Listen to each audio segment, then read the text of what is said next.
സഹായിക്കുന്ന പ്രാദേശിക പത്രപ്രവർത്തകൻ അൻസാർ കൂടി ഇപ്പോൾ നമുക്കൊപ്പം ചേരും. അൻസാർ ഇവിടെ ഒരു സ്ഥിരമായി നമുക്ക് വാർത്തകൾ തരുന്ന ഒരു പ്രാദേശിക മാധ്യമപ്രവർത്തകൻ കൂടിയാണ്, രാഷ്ട്രീയ പാർട്ടി പ്രവർത്തകനുമാണ് അൻസാർ.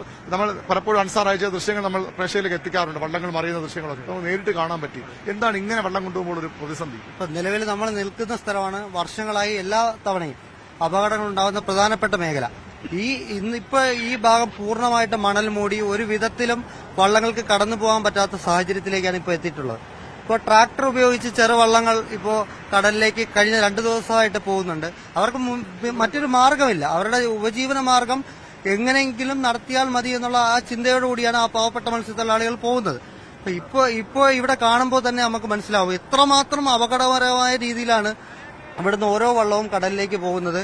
ഈ പോകുന്ന വള്ളത്തിലെ പാവപ്പെട്ട മത്സ്യത്തൊഴിലാളികൾക്ക് അവരുടെ ഉപജീവന മാർഗം തന്നെ നിലച്ചു പോകുന്ന സ്ഥിതിയാണ് ഇപ്പോൾ നിലവിലുള്ളത്. ഈ ഒരു അവസ്ഥയ്ക്ക് പരിഹാരം കാണണമെന്ന് ആവശ്യപ്പെട്ട് വലിയ രീതിയിലുള്ള സമരവും പ്രക്ഷോഭവുമായിട്ട് മുന്നോട്ട് പോകാനാണ് ഇവിടുത്തെ മത്സ്യത്തൊഴിലാളികൾ തീരുമാനിക്കുന്നത്. അതേപോലെ തന്നെ എല്ലാ വള്ളക്കാരും കൂടി ചേർന്ന് ഇന്ന് ഒരു മീറ്റിംഗ് വിളിച്ചിട്ടുണ്ട് അവര്. ആ ഒരു രീതിയിൽ ശക്തമായ ഒരു പ്രതിഷേധം വരും ദിവസങ്ങളിൽ ഉണ്ടാകാനാണ് സാധ്യത. തിരികെ കയറുമ്പോഴേ വിഷയം ഉണ്ടാവില്ല സാർ, ഈ കടൽ ഇങ്ങനെ പ്രക്ഷുബ്ധമാണെങ്കിൽ?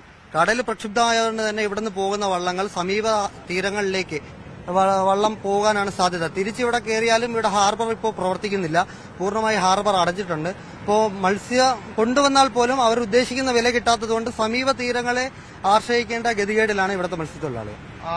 അഭിലാഷ്, അതാണ് ഇവിടുത്തെ അവസ്ഥ, അതാണ് ഇവിടുത്തെ കാഴ്ചകൾ. ഇനിയും വള്ളങ്ങൾ, ചെറുവള്ളങ്ങൾ ഈ ട്രാക്ടറിൽ കെട്ടിവലിച്ചുകൊണ്ടുന്ന വള്ളങ്ങൾ ഇവിടെ കടലിലേക്ക് ഇറങ്ങാൻ കാത്തു കിടക്കുന്നുണ്ട്. ഒരു വെള്ളം കൂടി പോകുന്നുണ്ട്. അപകടമില്ലാതെ ഇതൊക്കെ കടലിലേക്ക് പോയി തിരിച്ചു വരണമെന്ന് തന്നെയാണ് എല്ലാവരും ആഗ്രഹിക്കുന്നത്. പക്ഷേ അത്ര എളുപ്പമല്ല, അത് അങ്ങനെ സാധ്യമുള്ള കാര്യമല്ല എന്ന് കൂടി തെളിയിക്കുന്നത് നമ്മൾ നേരത്തെ കണ്ട ദൃശ്യങ്ങൾ. നേരത്തെയൊക്കെ നമ്മൾ മൊബൈലിൽ ആരെങ്കിലും എടുത്ത് അയക്കുന്ന വീഡിയോ ഒക്കെ കണ്ട് ഈ സ്ഥലം നമ്മൾ കണ്ടിട്ടുള്ളതാണ്. ആ കാഴ്ചകൾ നമ്മൾ നേരിട്ടിപ്പോൾ കാണുകയാണ്. ശരിക്കും ഞെട്ടിക്കുന്ന ആ ഒരു കാഴ്ചകൾ തന്നെയാണ്. ഈ വള്ളങ്ങൾക്കൊക്കെ ലക്ഷങ്ങൾ വിലയുള്ള വള്ളങ്ങളാണ്. ഒരു വള്ളത്തിന് അപകടം പറ്റിയാൽ അത് ഒരു കുടുംബത്തെ എത്രത്തോളം, ഒന്നിലധികം കുടുംബങ്ങളെ എത്ര അപകടകരമായ രീതിയിലാണ് ആ വള്ളങ്ങൾ പോകുന്നതെന്ന് നമുക്ക് നേരിട്ട് കണ്ടറിയാം. കൂടുതൽ വള്ളങ്ങൾ ഇപ്പോൾ പോകുന്നുമുണ്ട്. ഇതൊക്കെ തീർത്തും കടൽ പ്രക്ഷുബ്ധമാകും. ഇനിയും പ്രക്ഷുബ്ധമാകുന്ന സാധ്യതയുണ്ട് കടൽ. അതുകൊണ്ട് തന്നെ അപ്പോഴൊക്കെ ഇത് കൂടുതൽ അപകടങ്ങൾ ഉണ്ടാക്കും. സ്വാഭാവികമായി ഇവിടെ പൊഴിമുഖമുണ്ടെങ്കിൽ, ഇവിടെ അപകടരഹിതമായ ഒരു പൊഴിമുഖമുണ്ടെങ്കിൽ അവിടെ നിന്ന് വള്ളങ്ങൾക്ക് അനായാസം പോകാൻ കഴിയും. പക്ഷെ അങ്ങനെയല്ല പെരുമാതുറയിലെ കാഴ്ചകൾ. മുതലപ്പൊഴി അക്ഷരാർത്ഥത്തിൽ മരണപ്പൊഴിയായി മാറുന്നവർ പലതവണ റിപ്പോർട്ട് ചെയ്ത നമ്മൾ തന്നെ ഇതിന്റെ ഒരു ക്യാമ്പയിനായി തന്നെ വിഷയം ഏറ്റെടുത്ത് പ്രേക്ഷകരിലേക്ക് എത്തിച്ചതാണ്. 78 മരണങ്ങൾ ഇവിടെ പല കാലങ്ങളിലായി ഉണ്ടായിട്ടുണ്ട്. അത് ചെറുവള്ളങ്ങൾ മറിഞ്ഞും വലിയ വള്ളങ്ങൾ മറിഞ്ഞുമൊക്കെ അപകടങ്ങൾ ഉണ്ടായിട്ടുണ്ട്. മത്സ്യബന്ധനം കഴിഞ്ഞ് മടങ്ങി വരുമ്പോൾ ഈ ഭാഗത്ത് ഈ ചുഴി പോലുള്ള സ്ഥലത്ത് വിട്ട് അപകടം ഉണ്ടായിട്ടുണ്ട്. പക്ഷേ ഇന്ന് അവിടെയൊക്കെ നടന്നു പോകാനാകുന്ന, നമുക്കിവിടെ നിന്ന് റിപ്പോർട്ട് ചെയ്യാൻ കഴിയുന്ന ഒരു സ്ഥലമായി മാറുകയാണ്. കടൽ കൂടുതൽ പ്രക്ഷുബ്ധമാകുന്നുമുണ്ട്. ഏതായാലും ഈ സ്ഥലം പൂർണ്ണമായും മാറ്റം ചെയ്യാതെ പ്രശ്നങ്ങൾ അവസാനിക്കില്ല. വീണ്ടും ഈ മത്സ്യത്തൊഴിലാളികൾ തമ്മിലുള്ളൊരു സംഘർഷമായത് മാറുന്നു. ട്രാക്ടർ കൊണ്ടുവന്ന മത്സ്യങ്ങൾ, ഈ ബോട്ടുകൾ വലിച്ചു കൊണ്ടുപോകുന്ന ആളുകളും ഇവിടുത്തെ മറ്റു വലിയ ബോട്ടുകളിലെ മത്സ്യങ്ങളും തമ്മിലുള്ള തർക്കം നേരത്തെ നമ്മൾ വന്നപ്പോഴുണ്ടായത് ഇപ്പോൾ ട്രാക്ടറുകൾ തിരിച്ചയക്കുന്ന ഒരു ദൃശ്യങ്ങൾ നമ്മൾ കാണുന്നത്. ഏതാണ്ട് എല്ലാ വള്ളങ്ങളും പോയി കഴിഞ്ഞ് ഇനിയും ചില വള്ളങ്ങൾ ഇപ്പുറത്തേക്ക് വരാൻ കാത്തു കിടക്കുന്നു. പക്ഷേ വലിയ ബോട്ടുകളിലുള്ള മത്സ്യത്തൊഴിലാളികൾ പ്രതിഷേധത്തിലാണ്. അവർക്ക് പ്രതിഷേധിക്കാതെ തരമില്ല. ചെറുവള്ളങ്ങളിലുള്ളവർക്കും അവരുടെയും ഉപജീവന മാർഗം, ആശയം ഈ കടൽ തന്നെയാണ്, മത്സ്യബന്ധനം തന്നെയാണ്. പക്ഷേ ഒരു വിഭാഗത്തിന് മാത്രം ആ ഒരു ആനുകൂല്യം കിട്ടുകയും മറ്റുള്ളവർക്ക് ഒന്നും ചെയ്യാനാകാതെ പോവുകയും ചെയ്യുന്ന ഒരു സാഹചര്യമുണ്ട്. അതിൽ പ്രതിഷേധമാണ് അവർ രേഖപ്പെടുത്തുന്നത്. പോലീസ് ഉദ്യോഗസ്ഥരുമൊക്കെ ഇവിടെ എത്തിയിട്ടുണ്ട്. കൂടുതൽ പ്രതിഷേധം വരും ദിവസങ്ങളിൽ ഉണ്ടാകും. തുറമുഖ വകുപ്പിന്റെ ഓഫീസർക്ക് ഉപരോധം അടക്കമുള്ള കാര്യങ്ങൾ ഇവിടെ രാഷ്ട്രീയ ഭേദമില്ലാതെ തൊഴിലാളി സംഘടനകൾ സമരത്തിലാണ്. CIT ഇതിനകം തുറമുഖ വകുപ്പ് ഓഫീസ് ഉപരോധം പ്രഖ്യാപിച്ചിട്ടുണ്ട്. മറ്റു സംഘടനകളും ഈ പ്രതിഷേധവുമായി രംഗത്ത് വരുന്നുണ്ട്. എല്ലാവരുടെയും പിന്തുണ ഇവർക്കുണ്ടെന്നതിനപ്പുറത്തേക്ക് ഒരുപക്ഷെ നമ്മൾ ആശാസമരമൊക്കെ പറയുമ്പോൾ ആശാസമരം അവസാനിക്കണമെന്ന് എല്ലാവരും ആഗ്രഹിക്കുന്നുവെന്ന് പറയുന്നു. പക്ഷേ സമരം തീരുന്നില്ല. അതുപോലെ തന്നെയാണ് തൊഴിലാളികളുടെ അവസ്ഥ. ഇവർ ദയനീയ അവസ്ഥയിലാണ്. ഇവർക്ക് പ്രശ്നങ്ങൾക്ക് പരിഹാരം കാണണമെന്ന ആഗ്രഹം എല്ലാവരും പ്രകടിപ്പിക്കുമ്പോഴും എങ്ങനെ പരിഹാരം കാണും? നേരത്തെ കൃത്യസമയത്ത് മണൽ നീക്കം ആരംഭിച്ചിരുന്നെങ്കിൽ ഒരുപക്ഷെ ഈ ഒരു സ്ഥിതി ഇവിടെ ഉണ്ടാകുമായിരുന്നില്ല. ഇവിടുത്തെ മണൽ കൂനയിലേക്ക്, മണൽ കാടെന്നൊക്കെ നമ്മൾ ഒരുപക്ഷെ ഈ രാജസ്ഥാനിലെ മരുഭൂമികളും അതുപോലെ ദുബായ് പശ്ചാത്തലമൊക്കെ കാണുമ്പോൾ ഒരു രീതിയിൽ വലിയ രീതിയിൽ മണൽ ശേഖരം, മണൽ കൂന ഇവിടെ പല ഭാഗങ്ങളിലായിട്ട് നമുക്ക് കാണാനാകും. ആ ദൃശ്യങ്ങളിലേക്കും സന്തോഷ ക്യാമറ അവിടേക്ക് എത്തിക്കും. ടൺ കണക്കിന്, ലക്ഷക്കണക്കിന് ടൺ മണൽ ഇതിനകം ഈ അഴിമുഖത്ത് നമ്മൾ നിൽക്കുന്ന സ്ഥലത്ത് കൂടിക്കിടക്കുന്നത് പോലുള്ള മണൽ നീക്കം ചെയ്ത മണലാണ് ഇപ്പോൾ അവിടെ കിടക്കുന്നത്. ഇത് വലിയൊരു ഏരിയയിൽ വ്യാപിച്ചു കിടക്കുന്നു ഇത്തരം മണൽക്കൂനകൾ.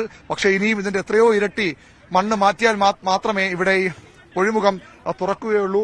എങ്കിൽ മാത്രമേ പൊഴിമുഖത്തുകൂടി വള്ളങ്ങൾക്ക് കടന്നു പോകാനാകൂ. ശരിക്കും മണൽക്കൂന, വലിയ രീതിയിലുള്ള മണൽക്കൂന ഇവിടെ ഉണ്ടായിട്ടുണ്ട്. ഇതിന്റെ എത്രയോ ഇരട്ടി മണൽക്കൂന ഇവിടെ മത്സരം നമ്മൾ പറഞ്ഞതുപോലെ കടലിലൂടെയാണ് നമ്മൾ നടക്കുന്നത്. ഇത് കടലാണല്ലേ? ഇത് കടലാണ്. ഈ കടലിൽ കൂടെയാണ് നമ്മൾ പോകാൻ വരെയും ചെയ്യുന്നത്. ഇപ്പൊ മണ്ണിട്ട് മൂടിയിരിക്കുക. നേരത്തെ വലിയ രീതിയിൽ തന്നെയാണ് ഇവിടെ പ്രോബ്ലം ഉള്ളത്.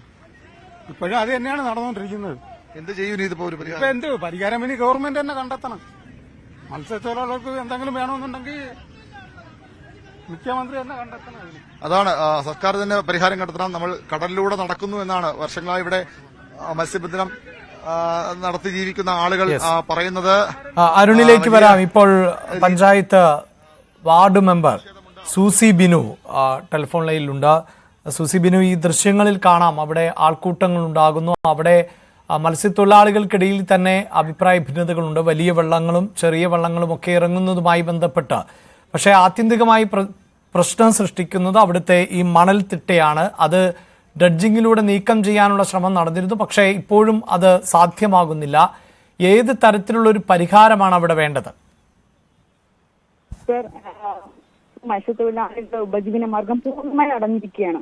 ഞങ്ങൾ ഇതിനോടൊപ്പം തന്നെ പല അധികാരികളെയും സർക്കാരിനെയും നമ്മൾ അറിയിച്ചിട്ടുണ്ട്. ഞങ്ങള് സമരമുറകൾ നടത്തിയിട്ടുണ്ട്. പക്ഷെ ഇവർ യാതൊരു വിലയും ഞങ്ങൾക്ക് കൽപ്പിക്കുന്നത്. മത്സ്യത്തൊഴിലാളികളുടെ ജീവിതം തന്നെ ദുരിതപൂർണമായ ഒരു അവസ്ഥയിലോട്ട് പോയിക്കൊണ്ടിരിക്കുകയാണ്. അപ്പൊ ഇതിന് ഇപ്പം ഉള്ള നിലവിലുള്ള ഡ്രഡ്ജർ എന്ന് പറഞ്ഞാൽ ചെയ്തുകൊണ്ടിരുന്നത് അതിന് പര്യാപ്തമല്ല. മണ്ണ് എത്ര ഇട്ടാലും അതിനോടൊപ്പം തന്നെ ശക്തമായി മണലിൽ കയറിക്കൊണ്ടിരിക്കുന്ന ഒരു അവസ്ഥയാണ്. ഇതിന് നമുക്ക് ശക്തിയേറിയ വലിയ ഡ്രഡ്ജിങ് ഉപയോഗിച്ചാൽ മാത്രമേ അതിന്റെ യന്ത്ര സാമഗ്രികൾ ഉപയോഗിച്ചാൽ മാത്രമേ ആ സാധനം നമുക്കിവിടെ വർക്ക് ആവുള്ളൂ.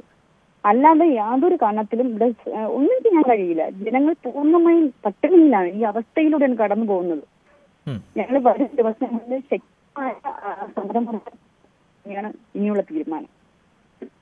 സൂസി, നേരത്തെ തന്നെ നിങ്ങൾ വലിയ പ്രതിഷേധമൊക്കെ ഉയർത്തിയിരുന്നല്ലോ. അതിന്റെ ഭാഗമായിട്ടാണ് ഇപ്പോൾ ഇങ്ങനെയൊരു ഡ്രഡ്ജിങ് എങ്കിലും നടത്തുന്നത്. പക്ഷെ അത് പര്യാപ്തമല്ല എന്ന് വ്യക്തമാകുന്നുണ്ട്. ഈ പ്രതിഷേധങ്ങൾ വേണ്ടത്ര മുഖവിലേക്ക് എടുക്കുന്നില്ല അധികാരികൾ എന്നാണോ മനസ്സിലാക്കേണ്ടത്? തീർച്ചയായിട്ടും അധികാരികൾ മുഖവിലേക്ക് എടുക്കുന്നില്ല തന്നെയാണ്. അങ്ങനെ തീർച്ചയായിട്ടും കൃത്യമായിട്ട് നമുക്ക് പറയാൻ കഴിയും. അല്ലെങ്കിൽ പിന്നെ ഇതിനോടകം തന്നെ ചെയ്യേണ്ടതല്ലേ സർ? ചെയ്യേണ്ടതല്ലേ? എന്തെങ്കിലുമൊക്കെ ചെയ്യണ്ടേ? നമ്മുടെ ഇത് ജനങ്ങളാണ്, സാധാരണ ജനങ്ങളാണ്, സാധാരണ മത്സ്യത്തൊഴിലാളികളാണ്. അവർ ഇതാണ് ഞങ്ങളുടെ ഉപജീവന മാർഗം. അല്ലാതെ വേറെ ഒരു വഴിയും അവർക്ക് മുന്നിൽ ഇല്ല. ഞങ്ങൾക്ക് മുന്നിൽ വേറെ ഒരു ഓപ്ഷനും ഇല്ല. കടലിൽ പോവുക, മത്സ്യം പിടിക്കുക, അതുകൊണ്ട് ഉപജീവന മാർഗം കഴിയുക, അന്നുള്ള കാര്യങ്ങളാണ് അന്നും നടന്നു പോകുന്നത്. അപ്പൊ ഇത് സർക്കാർ മുഖവിലേക്ക് എടുക്കുന്നില്ല. വളരെ നന്ദി സൂസി പ്രതികരിച്ചതിന്. അതായത് അരുൺ, ഇതാണ് അവിടുത്തെ മെമ്പറുടെ പ്രതികരണം അടക്കം. നമ്മൾ നേരത്തെ സൂചിപ്പിച്ചതുപോലെ പലപ്പോഴായി വാർത്തകളിൽ ഇടം പിടിക്കുന്ന ഒന്നാണ്.